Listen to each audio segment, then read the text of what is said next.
ఒక ఊరిలో రామ్ అనే యువకుడు ఉండేవాడు. అతను కొత్తగా ఉద్యోగం కోసం మరో ఊరికి వెళ్ళాడు. అక్కడ ఒక పాత ఇంట్లో గది అద్దెకు తీసుకున్నాడు. ఆ గదిలో ఏం జరిగినా రాత్రి 12 తర్వాత బయటకి రావద్దు అని ఇంటి యజమాని చెప్పింది. రామ్ నవ్వుతూ, ఇలాంటివి నమ్మను అని మురిసిపోయాడు.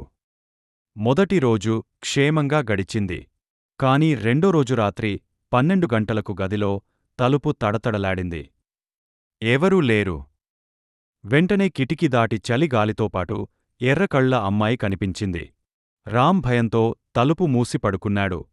కాని ఆ రాత్రంతా గడియారం శబ్దం, నవ్వుల శబ్దాలు వినిపించాయి.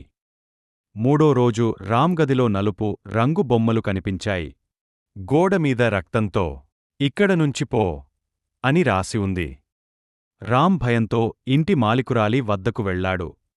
అప్పుడు ఆమె అంది, ఆ గదిలో 5 ఏళ్ల క్రితం ఒక అమ్మాయి చనిపోయింది. అప్పటినుంచి అక్కడ ఎవ్వరూ ఉండలేరు. నీవు ఇప్పటికైనా వెళ్ళిపో.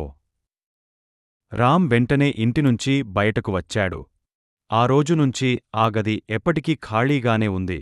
ఊరివాళ్ళు ఇప్పటికీ చెబుతుంటారు, ఆ గదిలో రాత్రి 12 గంటలకు ఇంకా ఎవరో నవ్వుతుంటారు.